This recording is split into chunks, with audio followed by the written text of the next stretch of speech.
வணக்கம் தோழர்களே. மோடிக்கு கட்டம் சரியில்லைங்க. அவங்க தானே எல்லாருக்கும் கட்டம் கட்டிக்கிட்டு இருப்பாங்க, கட்டம் சரியில்லைன்னு சொல்லுவாங்க. ஆனா மோடிக்கு கட்டம் சரியில்லை. எப்படி போற இடங்கள்லாம் புலேர்னு புடனிலே வாங்குறாருங்க. அமெரிக்காவுக்கு போனா ட்ரம்ப் வச்சு செஞ்சு அனுப்பி விடுறாரு. இந்தியாவுக்கு வந்தா நம்ம வச்சு அடிச்சு செய்யறோம். பார்லிமெண்ட் பூரா எம்பிங்க விரட்டி விரட்டி வெளுக்கிறாங்க. எங்க போனாலும் அடி விழுகுதேன்னு நொந்துட்டாருங்க மனுஷன். இங்க மனுஷ பயல்கள் தான் விடாம துரத்தி அடிக்கிறாங்கன்னா, இந்த எலான் மஸ்க் இருக்காருல்ல, எக்ஸ் தளத்துடைய ஓனர், அவரு ஒரு புதிய ஏஐ வெளியிட்டு இருக்காரு. அது என்ன அப்படின்னா குரோக் 3 அப்படின்னு பேர். அது கண்ட மாதிரி திட்டி இருக்குங்க. மோடிய வச்சு வெளுத்து விட்டுருக்கு. உனக்கெல்லாம் நான் பயப்பட மாட்டேன்ற ரேஞ்சுக்கு அடிச்சு வெளுத்து விட்டுருக்குங்க. ஒரு ஏஐ கூட மதிக்க மாட்டேது எங்க பிரதமரை. அவர் என்னையா பண்ணாரு அப்படின்ற ரேஞ்சுக்கு அவர் நிலைமை இருக்கு.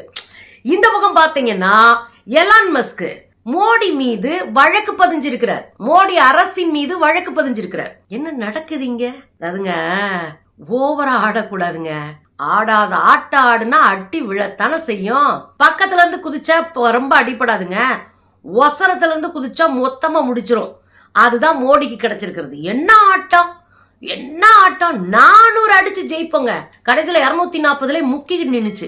முதல் 4 சுற்றுல அவரே முக்கிட்டு நிக்கிறாரு. பின்னாடி போயிட்டே இருக்காரு.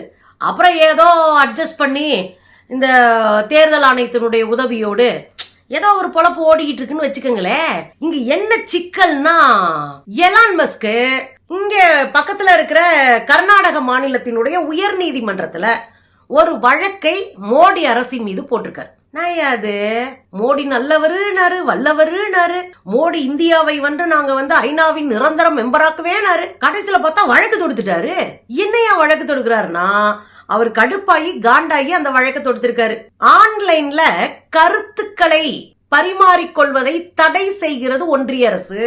ஆன்லைன்ல பல தலைப்புகள் நம்ம பேசுறோம், பல அரசியல் விஷயங்களை பேசுறோம், பல உண்மைகளை வெளிக்கொண்டு வர்றோம். கோபேக் மோடின்னு அடிச்சாடி ஒரு ஒருமித்த கருத்தை உருவாக்குறோம். எவ்வளவோ வேலை சமூக வலைத்தளங்கள் நடக்குது. ஆனா இந்த கருத்தெல்லாம் ஒடுக்குற வேலையை, முடக்குகிற வேலையை இந்த மோடி அரசு தொடர்ந்து செஞ்சுட்டே இருக்கு. அதுலதான் இந்த எலான் மஸ்க் குரூப் காண்டாயி கடுப்பாயி இருக்கு. இப்ப என்னடா மக்கள் எதை போட்டாலும் தடை பண்ணு அப்படின்னு சொல்லிட்டே இருக்காங்களே. ரெண்டாவது, இல்லீகலா அவங்க தடுத்துக்கிட்டே இருக்காங்க. இவங்களுக்கு எதிரா ஒரு பதில குரோக் சொல்லிருச்சுன்னா, அல்லது ஒரு பதிலோ அல்லது ஒரு கண்டென்ட்டோ அல்லது ஒரு அரசியல் பதிவோ இவங்களுக்கு எதிராக வந்துருச்சுன்னா, யாரு நாலேஜ் இல்லாம அதை மறைக்கிறாங்க, அதை காணாமாக்கிடுறாங்க. இந்த உள்ளடி வேலையெல்லாம் இவங்க செஞ்சிட்டு இருக்கிறாங்க அப்படின்னு ஒரு வழக்கை பதிஞ்சிருக்கிறாரு. அதுல அவர் என்ன தெரியுமா சொல்றாரு? 68A எவ்வளவோ சட்டங்கள் நமக்கு உரிமை கொடுத்திருந்தாலும் ஐடி சட்டத்தை வச்சுக்கிட்டு இவங்க கருத்துரிமையை ஒடுக்குகிறார்கள். அப்பா, இதை நாங்க சொன்ன போது ஒரு வயலும் நம்பலையா?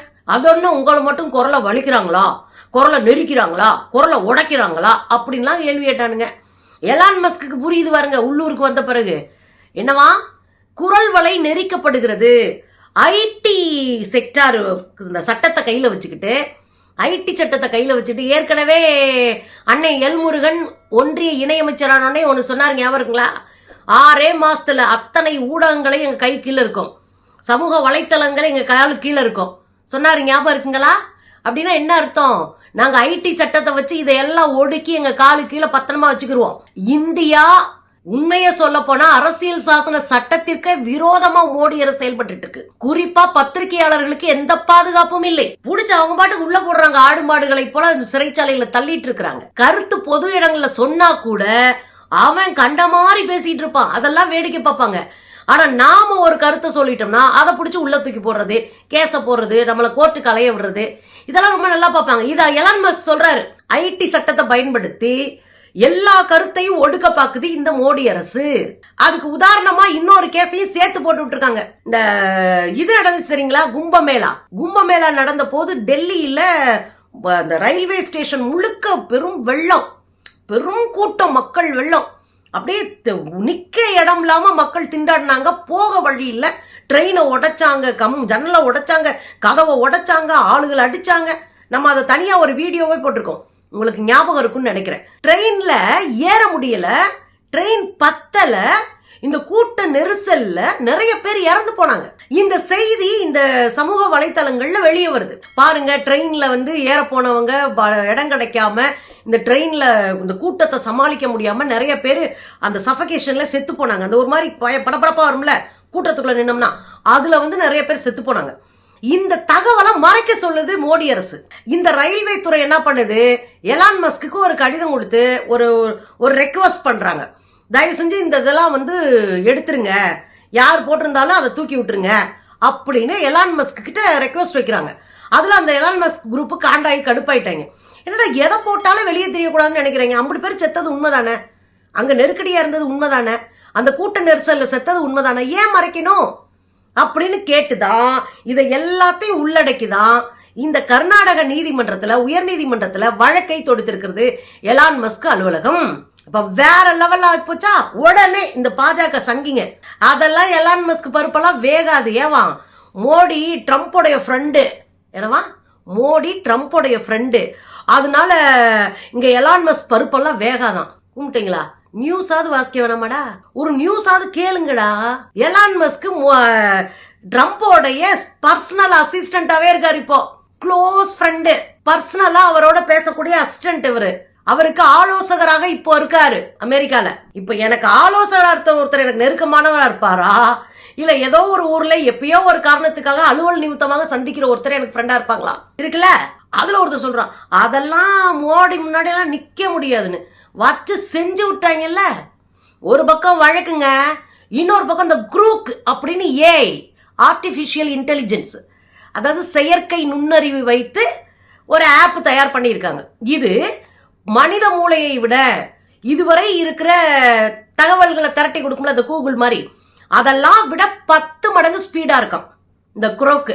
இந்த 10 மடங்கு ஸ்பீடா இருக்கிறது எதை கேட்டாலும் சொல்லுது. நீங்க போய் கேட்டீங்கன்னா உடனே உங்களுக்கான தகவலை உடனே கொடுத்துரும். ஆனா இப்ப ஆண்ட்ராய்டு போனுக்கு அது கிடையாது, ஒன்லி ஐபோனுக்கு மட்டும் வந்திருக்கு. இனிதான் ஆண்ட்ராய்டு போனுக்கு வரப்போகுது. போன மாசம் தான் அந்த ஆப்பை ரிலீஸ் பண்ணாங்க இந்தியாவுக்கு. இப்ப என்ன சிக்கல்னா, நம்ம ஊருக்காரங்க சும்மா இல்லாம அதுகிட்ட போய் வம்பிழுத்து இருக்காங்க. குரோக் 3 கிட்ட போய் ஏஐ கிட்ட பேசினாலே அது திரும்ப பேசுது. நீங்க என்ன கேட்டாலும் அதுக்கு பதில் சொல்லுது, உங்க மொழியிலே சொல்லுது. அப்ப அதுகிட்ட போய் கேக்குறாங்க, யார் நேர்மையானவர், மோடியா அல்லது ராகுல் காந்தியா, யார் நேர்மையானவர்? போட்ட அடி அடி. இதுக்கெல்லாம் இதை சொல்றதுக்காக நான் பயப்படலங்க, நான் இல்ல, குரோக் சொல்லுது. ரவுடித்தனம் பண்ணியிருக்குங்க இந்த ஆப்பு ஏஐஏ. இங்க பாருங்க, மோடி மாதிரி ஆளுகளுக்கு நான் பயப்பட மாட்டேன். அதையா சொல்றேன்னு தெரியல. இது மோடிக்கெல்லாம் நான் பயப்பட மாட்டேன், தைரியமா சொல்லுவேன். ராகுல் காந்தி தான் மோடியை ஒப்பிடும்போது நேர்மையான மனுஷன். ராகுல் காந்தி வெளிப்படைத்தன்மையோடு பிரச்சனைகளை அணுகக்கூடியவரா இருக்காரு.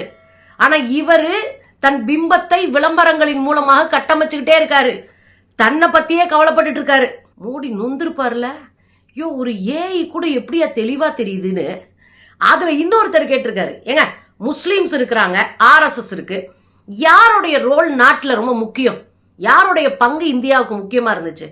அதில் தெளிவா சொல்லுது, முஸ்லிம்களுடைய பங்கு இந்தியாவின் விடுதலை போராட்டத்திற்கு பெரிய பங்கா இருந்தது. அவர்கள் நிறைய பேர் தன் நாட்டிற்காக உயிரை கொடுத்திருக்கிறாங்க. ஆர்எஸ்எஸ் நாட்டுக்காக எதையும் பண்ணல, விடுதலை போராட்டத்துல ஈடுபடல. அவங்க இந்து தேசியத்தை தான் பேசிட்டு இருந்தாங்க, அவங்க பிரிட்டிஷ் கவர்மெண்ட்டை எதுக்கவே இல்லை அப்படின்னு போட்டு உடைச்சிருக்குங்க. இன்னும் சொல்ல போனா பல அடிய மொத்தமா வச்சு வெளுத்திருக்கு. அப்புறம் இன்னொருத்தர் கேட்டிருக்காரு, இந்த அதானி அம்பானிக்கெல்லாம் மோடி நிறைய உதவி செய்யறாரே. ஆமாங்க, அந்த ஏர்போர்ட்டு அப்புறம் துறைமுகங்கள் இதெல்லாம் அள்ளி கொடுக்கறது மூலமா தன் நண்பர்களுக்கு மோடி உதவி செய்யறாரு. மோடி கதறுவாரா இல்லையா, காண்டாவாரா இல்லையா? உனக்கெல்லாம் நான் பயப்பட மாட்டேன்னு ஒரு ஏஐ மோடியை பார்த்து சொன்னா, இதை விட மோசமான நிலைமை மோடிக்கு இல்லைன்னு தானே அர்த்தம். உடனே காண்டாயி கடுப்பாயிட்டீங்க. பாருங்க, அடுத்து பாருங்க, மோடி உண்டுலன்னு பண்ண போறாரு. எலான் மஸ்க் ஆபீஸ்க்கு ஈடி அனுப்பிட்டாரு. நீ ஒரு தடவை ஈடி அனுப்பி பாரு, நான் சொடக்கு போடுறேன். எலான் மஸ்க் ஆபீஸ்க்கு மட்டும் ஒரு தடவை ஈடி அனுப்பி பாரு, அதுக்கப்புறம் நீ இந்தியாவே மறந்துடணும். ஏன்னா அங்க உட்கார்ந்து இருக்கிற ட்ரம்ப் பயங்கரமான அறிவுஜீவியெல்லாம் இல்ல, கண்ணுக்கு பாக்குறத மூளை சொல்றத படக்குன்னு செஞ்சுட்டு போற ஒரு பீஸு. மோடிக்கே அப்பனா பார்த்து பேசுங்க, அப்படிதான் வச்சு செஞ்சிருவானுங்க. ஏன்னா ஏற்கனவே மோடிக்கு ஒரு அனுபவம் இருக்கும். டெஸ்லா கம்பெனி மாதிரியான பெரிய பெரிய கம்பெனி இந்தியாவில் நிறுவ போறேன் அப்படின்னு அமெரிக்கா போனப்போ மோடி கிட்ட பேசினவர் ஒரு டேட்டும் ஃபிக்ஸ் பண்ணி இந்தியாவுக்கு வரேன்னு சொல்லிட்டாங்க, பரபரப்பா பேசப்படுது. கடைசியில சொல்லாம வரலங்க. யார் இந்த எலான் மஸ்க் வரல, அவர் பாட்டுக்கு சைனாவில் போய் நிக்கிறாரு. அப்புறம் நமக்கு என்ன மண்ணா கூட அந்த ஆள் மதிக்கல. ஏற்கனவே அந்த ஆள் அப்படி அலைவாரு. இப்ப வந்து ட்ரம்ப்போடைய நெருக்கமான தோழனா வேற மாறிட்டாரு. பார்த்து பேசுங்கப்பா. அது என்னமோ தெரியலங்க, கூகுள்ல இந்த ஜெமினின்னு ஒரு ஆப் இருந்துச்சுல, ஏஐ, அந்த ஜெமினி ஆப்பும் இதே வேலை தான் செஞ்சுச்சு. மோடி ஒரு சர்வாதிகாரி அப்படிலாம் சொல்லி அது ஒரு பெரிய சிக்கல்ல மாட்டுச்சு. ஆக ஏஐக்கு கூட நல்லா தெளிவா தெரியுது இந்த கும்பல் என்ன கும்பல்னு. எப்படிங்க ஏஐக்கு தெரியும்னு உங்களுக்கு ஒரு கேள்வி இருக்கலாம். ஏஐயோடைய வேலை, ஆர்டிஃபிஷியல் இன்டெலிஜென்ஸோடைய வேலை என்ன அப்படின்னா, இந்த சமூக வலைத்தளத்துல ஏராளமான கருத்துக்கள் இருக்கும்ல, அதுல பெரும்பான்மை கருத்துக்களை அது சேகரிச்சுக்கிட்டே இருக்கும். அதுல இருந்த ஒரு முடிவுக்கு அதே வரும். இந்தியாவில் மோடி தன கழிவுகளையும் ஊத்திருக்கோம், அதெல்லாம் பார்த்துருக்கோம், இந்த செய்தியெல்லாம் சேகரிச்சிருக்கோம், வரலாறு அம்புடையும் சேகரிச்சிருக்கோம். ஐயையோ இந்த பீஸ் நமக்கு தேவையில்லாத பீஸுப்பா, இதுக்கெல்லாம் நான் பயப்பட மாட்டேன் அப்படின்னு நடிச்சிருக்கு. இன்னொரு குற்றச்சாட்டு கூட உண்டு குரூப் மேல, கெட்ட வார்த்தை பேசுதாங்க. என்ன பண்றது, மோடி குரூப்பை பார்த்தா ஏஐ கூட கெட்ட வார்த்தை பேசுதான். எனக்கே வருத்தமா போச்சுங்க, பாவங்க மோடியோடைய நிலைமை.